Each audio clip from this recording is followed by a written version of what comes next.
तो हमें एक एस्टेरॉयड दिखाया जाता है जिसका नाम है शंभवी। अब यहाँ पर एक चीज गौर करने वाली है कि यहाँ पर साल 2027 दिखाया जा रहा है, मतलब ये एस्टेरॉयड प्रेजेंट टाइमलाइन में धरती की ओर आ रहा है। व्हाट आई थिंक इस एस्टेरॉयड का इस धरती पे आना माइट भी एक पॉसिबिलिटी है कि ये एक वर्ल्ड एंडिंग इवेंट हो सकता है। उसके बाद नेक्स्ट सीन आता है उग्रभट्टी केव का, जो वनांचल में है। अब यहाँ पर फर्स्ट एंड फॉरमोस्ट हमारा फोकस जाता है इस मूर्ति पे, जो कि है छिन्नमस्ता देवी की। नाउ यहाँ पर एक बहुत ही इंपॉर्टेंट पॉइंट नोट करने वाला है कि छिन्नमस्ता देवी 5 चीजों को रिप्रेजेंट करती हैं: मृत्यु, टेम्पोरलिटी यानी कि साम्यक प्रकृति, डिस्ट्रक्शन ऑफ लाइफ, इमॉर्टैलिटी और रिक्रिएशन। इसमें से एक तत्व पे गौर करो, टेम्पोरलिटी, जिसका मतलब होता है एसोसिएशन विद टाइम। वाराणसी, जिसको इतने वक्त से SSMB 29 के नाम से हाईली एंटिसिपेट किया जा रहा था। ऑल्दो SS राजामौली की ब्रांड वैल्यू ही कुछ ऐसी है कि अगर वो ये भी अनाउंस कर दें कि वो एक एड शूट करने वाले हैं तो वो एड भी हाईली एंटिसिपेटेड हो जाएगा। That's SS Rajamouli for you. तो वाराणसी का पहला ग्लिम्स हमारे सामने आया कल के ग्लोब ट्रॉटर इवेंट में, एज राजामौली हिमसेल्फ सेड कि ये ग्लिम्स होगा इनटू द वर्ल्ड ऑफ इस movie. And in my opinion जो नजर आ रहा है इसमें, उसके हिसाब से ये राजामौली सर द्वारा क्रिएट किया गया अब तक का सबसे बड़ा, सबसे एंड पॉसिबली सबसे कॉम्प्लिकेटेड वर्ल्ड होने वाला है। लेकिन ये सिर्फ एक मोशन ग्लिम्स है, बट उसके बावजूद there is too much going on, इतना कि वो काफी है to get you seated for this film. And बहुत से लोग इस ग्लिम्स को डिस्क्रेडिट कर रहे हैं, इसको ये कहकर कि भाई ये AI से बनाया गया है। पहले तो भाई ये लो, नहीं मतलब बनता है यार, ले लो। AI क्या आ गया, लोग भूल ही गए कि भाई CGI भी कुछ होता है। ये कॉन्सेप्ट टीजर है, कॉन्सेप्ट जो हमें फिल्म में होने वाली कुछ चीजों का कॉन्सेप्ट दे रहा है एक 3D एनिमेटेड फॉर्मेट में, 3D modelling, rendering etcetera. And let me tell you the amount of detailing जो इस ग्लिम्स में देखने को मिली है, that can not be done with AI।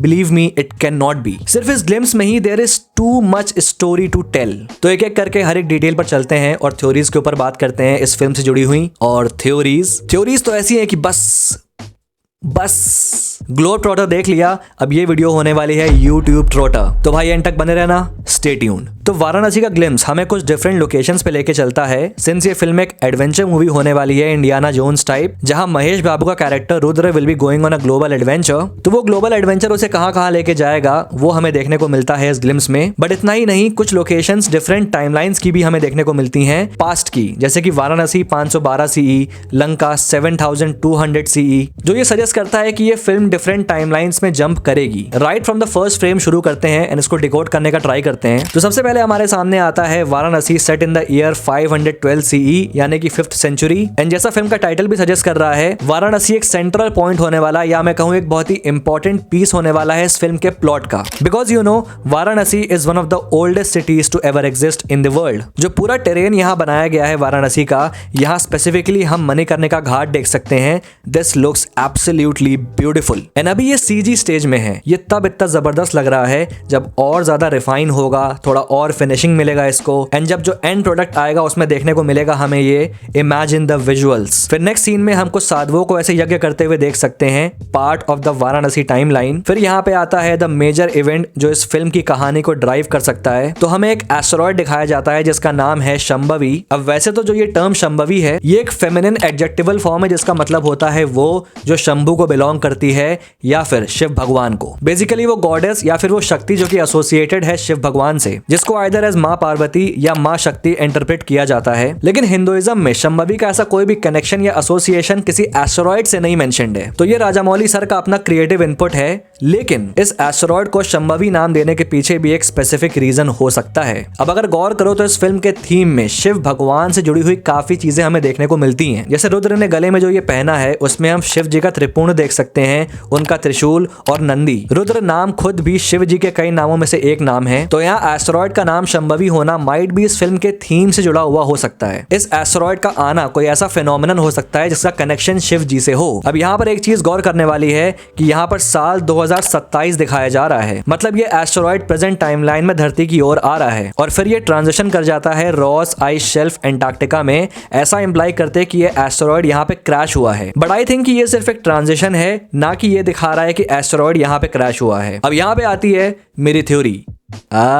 इतनी जल्दी नहीं, थोड़ा करो और इंतजार। पहले जो वीडियो के सारे विजुअल्स हैं उसमें जो डिटेल्स हैं उनको समझ लेते हैं, जिससे कि थ्योरी समझने में और ज्यादा आसानी होगी और मजा आएगी। तो यहाँ रॉस आइस शेल्फ में हम कुछ लोगों को यहाँ चढ़ते हुए देख सकते हैं। यहाँ नीचे भी एक राफ्ट दिख रही है, ऑब्वियस डिटेल्स ऑफ कोर्स। लेकिन फिर ये सीन ऐसे अंडर वाटर ट्रांजिशन करता है एंड हम देखते हैं ऐसे बर्फ के अंदर जमी हुई एक ship. Now what I believe कि ये शिप हो सकती है द एंड्योरेंस, 1912 की एक शिप जो कि एंटार्क्टिका में डूब गई थी और सीधा 2022 में जाके मिली। एंड यहाँ शिप का डिजाइन, स्पेशली ये हल एंड ऑल, ये काफी सिमिलर लग रहा है एंड्योरेंस से। सो ये माइट बी एंड्योरेंस है एंड इसका कोई मेजर रोल हो सकता है फिल्म में। फिर हम शिफ्ट होते हैं एम्बोजेली वाइल्डरनेस अफ्रीका में, जहां अगर यहाँ देखो तो you can spot a parachute जो पॉसिबली रुद्र हो सकता है। फिर यहाँ नाइट सीन आता है जो अगेन अफ्रीका का ही है, एज हम यहाँ पे माउंट किलिमंजारो देख सकते हैं पीछे। यहाँ नदी में ऐसे ही हिप्पोपोटामस एक बंदर पे अटैक कर रहे हैं, जिसको रस्सी के माध्यम से अगर यहाँ गौर करो तो रुद्र बचा रहा है जो यहाँ किनारे पे खड़ा हुआ है। यहाँ भी एक बड़ा ही ब्यूटीफुल और इंटरेस्टिंग आर्क बन सकता है, थ्योरी वाले सेक्शन में समझाऊंगा। उसके बाद नेक्स्ट सीन आता है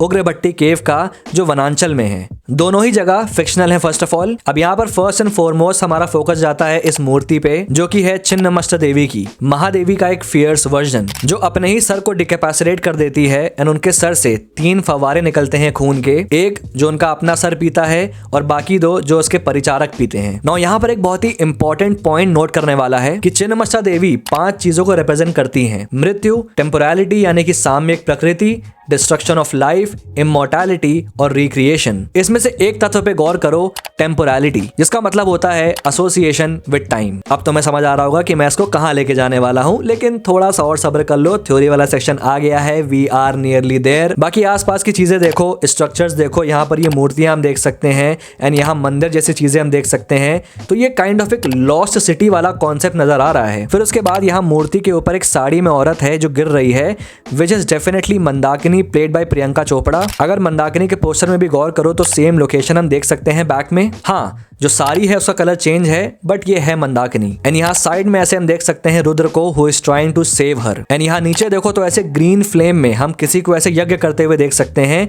ये ग्रीन फ्लेम याद रखना। बाकी हम यहाँ देखो इस आदमी को गन शूट करते हुए देख सकते हैं और सिमिलर ब्लैक ड्रेस में और भी आदमी हैं जो कुंभ के लोग होंगे डेफिनेटली। फिर आता है one of the most epic frames of this teaser, ये रामायण का ग्लिम्स जहां we see Hanuman ji. What a majestic presentation first of all. और नोटिस करो तो यहाँ हनुमान जी की पूंछ पे हम एक रथ को देख सकते हैं चलते हुए। अब बहुत क्लोज ऑब्जर्वेशन के बाद यहाँ ऐसा लग रहा है कि क्या ये रथ के पीछे कुंभ का वो व्हील चेयर है? एंड इफ दैट्स सो तो क्या ये रथ रुद्र चला रहा है? एंड इफ दैट्स सो तो क्या ये लोग त्रेता युग में टाइम ट्रैवल कर रहे हैं? और ये मेरे अकेले का ऑब्जर्वेशन नहीं है, बल्कि पूरे इंटरनेट में कई लोग ये चीज पॉइंट आउट कर रहे हैं। लेकिन इसको सपोर्ट करने के लिए जो मेरी थ्योरी है वो इंटरनेट पे और कहीं नहीं मिलने वाली, उस पर आएंगे जल्दी। फिर यहाँ पे देखो, व्हाट अ ग्रेट शॉट। ऐसे वानर सेना ने एक माउंटेन बना दिया है जिसके टॉप पे प्रभु श्री राम खड़े हैं एंड उनके सामने पॉसिबली कुंभकर्ण खड़ा है जिसको वो तीर से मारने वाले हैं।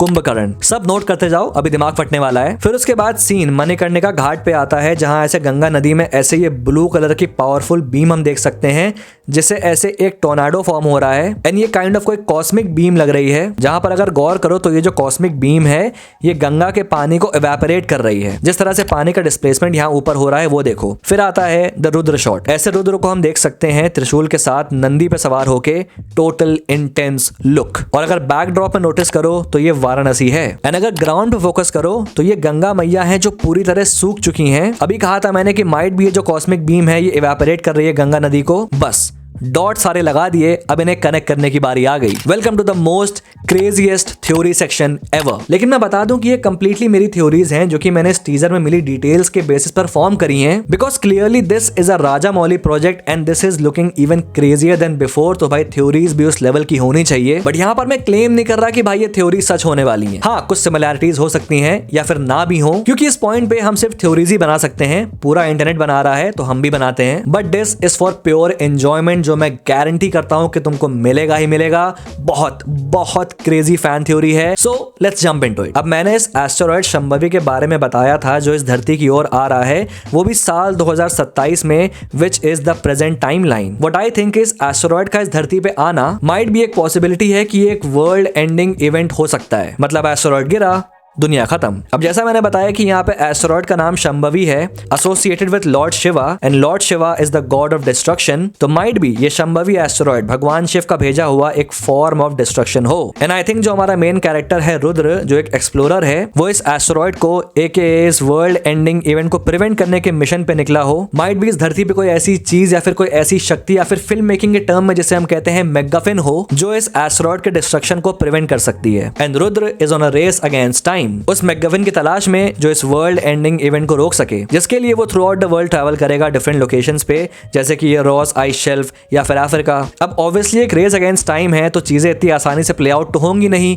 कुछ हर्डल्स तो आएंगे ही आएंगे। यहाँ पर हर्डल आएगा कुंभ के रूप में। अब जैसा हम यहाँ पे देख सकते हैं कि कुंभ फिजिकली चैलेंज्ड है, एंड अपेरेंटली इस फिल्म में he is an evil billionaire who wants to rule the world, लेकिन अपनी फिजिकल डिसेबिलिटीज से वो मात खाता है। काइंड ऑफ कोई न्यूरोलॉजिकल डिसऑर्डर हो सकता है उसको, समथिंग सिमिलर, कुछ ऐसा जो कि साइंस क्योर नहीं कर सकता। एंड उसके इस डिसऑर्डर का जो क्योर है वो इसी मैगफिन में छुपा है, जिसकी तलाश में रुद्र निकला हुआ है। And not just a cure, वो मैगफिन कुंभ को महाशक्तिशाली भी बना देगा, जिससे कि वो पूरी दुनिया पे हुकूमत कर सकता है। एंड अपेरेंटली उसको रुद्र के एक्सपीडिशन के बारे में पता चलेगा, जहां वो उसका पीछा करके अफ्रीका तक जाएगा, जहां पर उसका फेस ऑफ फाइनली होगा उसके साथ। क्योंकि कुंभ के पोस्टर में we can clearly see the background which looks a lot like the terrain of Africa, and leaked scene में भी हमने सेम लोकेशन देखी हुई है जहां रुद्र काइंड ऑफ कैप्चर किया गया है कुंभ के सामने। सो रुद्र एक्सपीडिशन पे निकला है पृथ्वी को एक वर्ल्ड एंडिंग इवेंट से बचाने के लिए, एंड वहीं कुंभ उस एक्सपीडिशन का यूज करना चाहता है खुद को क्योर करने के लिए और ताकतवर बनने के लिए। जहां पर एक सिंपल रूल है कुंभ का कि अगर रुद्र उसके लिए उस मैगफिन को ढूंढे और उसे क्योर करे या फिर धरती को तबाह होते हुए देखे, बिकॉज रुद्र वैसे ही अपाहिज है एंड इस फिजिकल डिसेबिलिटी के साथ उसके जीने का कोई भी मकसद नहीं है। इनफैक्ट अगर कुंभ की आंखों के नीचे ये डार्क सर्कल्स देखो, इट कैन ऑल्सो सजेस्ट कि भाई कुंभ माइट भी मर रहा हो अपनी इस बीमारी की वजह से। यूजुअली कैंसर या सिमिलर डिजीज में ऐसा होता है, तो उसके लिए दुनिया खत्म होना इस काइंड ऑफ ओके। अब ऑब्वियसली राजा मौली यहाँ पर वो यूजुअल हीरो विलन आर्क को एस्टैब्लिश नहीं करने वाले। सो व्हाट कैन हैपन कि जो रुद्र है वो कुंभ के साथ एक ट्रूस फॉर्म कर लेगा कि भाई मैं इस मैगफिन को तुम्हारे लिए ढूंढूंगा और तुम मुझे इस धरती को बचाने दोगे इस एस्टेरॉयड से। अब यहाँ पे रुद्र का कुंभ के साथ काम करना जस्टिफाइड भी है, बिकॉज कुंभ एक बिलियनियर है, उसके पास जो रिसोर्सेज हैं उससे कुंभ जल्द से जल्द इस मैगफिन का पता लगा सकता है, since it is a race against time. जहाँ ऑब्वियसली रुद्र के अपने अलग प्लान्स भी होंगे कि भाई कैसे कुंभ को डबल क्रॉस करना है सही मोमेंट पर, विच आई बिलीव एक इंटरेस्टिंग कॉन्फ्लिक्ट को फॉर्म करेगा। लेकिन मेरी इस पूरी थ्योरी में ये रामायण और टाइम ट्रैवल वाला कॉन्सेप्ट कहां पर फिट होता है, क्योंकि टाइम ट्रोटर रिमेंबर, वेल आगे सुनो। अब जैसा मैंने बताया कि रुद्र इस मैगफिन की खोज में है जो कि इस एस्टेरॉयड को रोक सके, वेल वो मैगफिन मिलेगा उसे यहाँ उग्रबाटी केव में, जहां पे आएगा प्लॉट ट्विस्ट। अब रिमेंबर मैंने क्या बताया था कि ये जो चिन्नमस्ता देवी है जिनकी मूर्ति हम यहाँ पे देख सकते हैं, वो रिप्रेजेंट करती हैं टेम्पोरलिटी को। टेम्पोरलिटी मतलब रिलेशन विद टाइम। तो जो मैगफिन यहाँ पे है वो एक ऐसी पावर है जिससे किसी भी टाइम पीरियड में जाया जा सकता है, क्योंकि वो चिन्नमस्ता देवी की पावर है। तो ये एग्जैक्ट क्योर नहीं है कुंभ की बीमारी का, बल्कि कुंभ इस पावर का यूज करके टाइम ट्रेवल करना चाहता है त्रेत युग में, जहां से वो संजीवनी बूटी को रिकवर करना चाहता है, जिससे कि वो खुद को क्योर कर सके और महाशक्तिशाली बन सके। And at the same time इस एस्टेरॉयड को रोकने का सोल्यूशन भी पास्ट में ही है। अब इसको लेके एक बहुत ही बढ़िया पॉइंट मेरे फ्रेंड सी फॉर सिनेमा ने दिया था, जो कुछ ऐसे है, जहां पे उसने बताया कि ये जो एस्टेरॉयड शंभावी है ये एसोसिएटेड है एक ऐसी फोर्स से जो आइदर लाइफ क्रिएट कर सकती है या डिस्ट्रॉय, एंड इसकी पावर जुड़ी हुई है चिन्नमस्ता देवी से, who is also associated with the destruction and creation of life, क्योंकि वो भी एक शंभावी है। एंड इस एनर्जी को 7200 BCE में लंका में डिस्कवर किया गया कुछ साधुओं के द्वारा, लेकिन उन्होंने लंका तबाह होने से पहले इस पावर को कहीं और छुपा दिया। लेकिन प्रेजेंट डे में कुछ आर्कियोलॉजिस्ट ने इस पावर को ढूंढ निकाला और उसे डिस्टर्ब कर दिया, जिससे कि अब ये एस्टेरॉयड शंभावी धरती को तबाह करने आ रहा है। So C for cinema, thanks for this great point. अब मैं सी फॉर सिनेमा के इस पॉइंट को जोड़ूंगा अपनी चल रही थ्योरी में। सिंस ये डिस्ट्रक्टिव फोर्स चिन्नमस्ता देवी की है, तो इसीलिए इसका सोल्यूशन भी यही उग्रभट्टी केव में है, जहां रुद्र को टाइम ट्रेवल करके लंका में जाना होगा एंड इस पर्टिकुलर इवेंट को चेंज करना होगा, जब साधुओं ने इस पावर को दूसरी जगह शिफ्ट किया। And Rudra has to make sure कि वो जो पावर है वो उसी तबाह हुई लंका में कहीं दब जाए, क्योंकि अगर ऐसा होता है तो जो प्रेजेंट डे में आर्कियोलॉजिस्ट हैं वो उसे ढूंढ भी नहीं पाएंगे, एंड फिर 2027 में कोई एस्टेरॉयड कभी धरती को तबाह करने आएगा ही नहीं। लेकिन यहाँ पर दो शर्तें हैं। पहली कि ये पावर 100 साल में सिर्फ एक बार इस्तेमाल की जा सकती है, मतलब कि सिर्फ एक बार कहीं टाइम ट्रेवल करके वापस आया जा सकता है। दूसरा, जिस युग में जाना है उस युग का कोई ऐसा ऑब्जेक्ट, कोई चीज या फिर कोई पर्सन होना चाहिए जिसको एज अ ट्रेस यूज करके ये पावर आपको उस युग में पहुंचा सके। फॉर एग्जाम्पल, अगर महाभारत के युग में जाना है तो उसका कोई वेपन, कोई ऐसी चीज होनी चाहिए जिसको एज अ ट्रेस यूज करके ये पावर आपको वहां पहुंचा सके। तो भैया यहाँ पर तो संकट हो गया, क्योंकि कुंभ को संजीवनी बूटी चाहिए चाहिए एंड रुद्र को ये एस्टेरॉयड को रोकना है। लेकिन रुद्र के पास भी एक अपर हैंड है। अब याद करो कि इस फिल्म का एक टाइटल आया था जेन 63 यानी कि जनरेशन 63, जो ये इंप्लाई करती है कि जो रुद्र है वो प्रभु श्री राम की 63rd जनरेशन को बिलोंग करता है। एंड राजा मौली ने ये कंफर्म भी किया है कि महेश बाबू इस फिल्म में एक ब्रीफ अपीयरेंस में दिखेंगे हमें as Prabhu Shri Ram. And since Rudra एक डिसेंडेंट है श्री राम का, इसीलिए उसके फेशियल फीचर्स सेम होंगे उनसे। लेकिन फिर रुद्र के पास ये लॉकेट क्यों है जिसमें शिव जी का त्रिशूल और नंदी है, और रुद्र का नाम भी शिव भगवान के नामों में से एक है। वेल, प्रभु श्री राम भी एक शिव भक्त थे, तो वो पैरेलल यहाँ भी कि भाई डिसेंडेंट तो राम जी का है रुद्र, लेकिन भक्त शिव का है। एक और पैरेलल मैंने बताया था यहाँ पर इस सीन में। देखो, रुद्र एक मंकी को सेव कर रहा है जो आई बिलीव रुद्र का साथी बन जाएगा इस फिल्म में, या फिर एटलीस्ट इस अफ्रीका वाले पार्ट में। सेम पैरेलल राम और हनुमान जी का मॉडर्न डे में। Back to my theory. तो भाई अगर कुंभ को त्रेता युग में जाना है तो उसको रुद्र को लेके जाना होगा, क्योंकि रुद्र के डीएनए में ही वो ट्रेस है जो उसे त्रेता युग में लेके जा सकता है। लेकिन रुद्र नहीं चाहता कि भाई संजीवनी बूटी कुंभ के हाथ लगे, जिसकी वजह से उसके और कुंभ के लोगों में एक फाइट होगी, एक गन फाइट कॉन्फ्लिक्ट होगा इसी गुफा में। एंड इसी फाइट के दौरान मंदाकिनी मारी जाएगी, जो आई बिलीव यहाँ पर ये सीन डिपिक्ट कर रहा है। एंड सिंस मंदाकिनी एक पॉसिबल लव इंटरेस्ट होने वाला है रुद्र का इस फिल्म में, तो अब उसको वापस से जिंदा करना भी एक नेसेसिटी बन गई। अब रुद्र को भी संजीवनी बूटी की जरूरत है मंदाकिनी को वापस जिंदा करने के लिए, लेकिन दुनिया को बचाना भी उससे ज्यादा इंपॉर्टेंट है। तो अब एक अपर हैंड कुंभ के पास भी आ गया। लेकिन भाई अब अगर दोनों ही पास्ट में नहीं गए तो नुकसान ज्यादा है। तो अब रुद्र रेडी हो जाता है कुंभ के साथ पास्ट में जाने के लिए, लेकिन उसकी एक शर्त होती है कि उन्हें एक ऐसा पॉइंट ऑफ टाइम चूज करना होगा जिसमें रुद्र इस एस्टेरॉयड को रोक भी सके और कुंभ संजीवनी बूटी को रिकवर भी कर सके। अब यहाँ मैंने ये पॉइंट करवाया था, ये ग्रीन आग कोई यज्ञ चल रहा है यहाँ पे, माइट भी ये यज्ञ टाइम ट्रेवल के लिए हो रहा हो। बिकॉज यहाँ देखो त्रेता युग में हम सिमिलर ग्रीन कलर्ड क्लाउड देख सकते हैं हनुमान जी के अराउंड, एंड उसी डायरेक्शन से ये कैरियट भी आ रहा है जिसमें पॉसिबली रुद्र और कुंभ हैं जो टाइम ट्रेवल करके त्रेता युग में पहुंच गए हैं। अब एवेंजर्स में भी जो टाइम स्टोन है वो ग्रीन कलर से एसोसिएट किया गया है, तो माइट भी यहाँ भी सेम चीज हो। हाईली पॉसिबल कि ये एनर्जी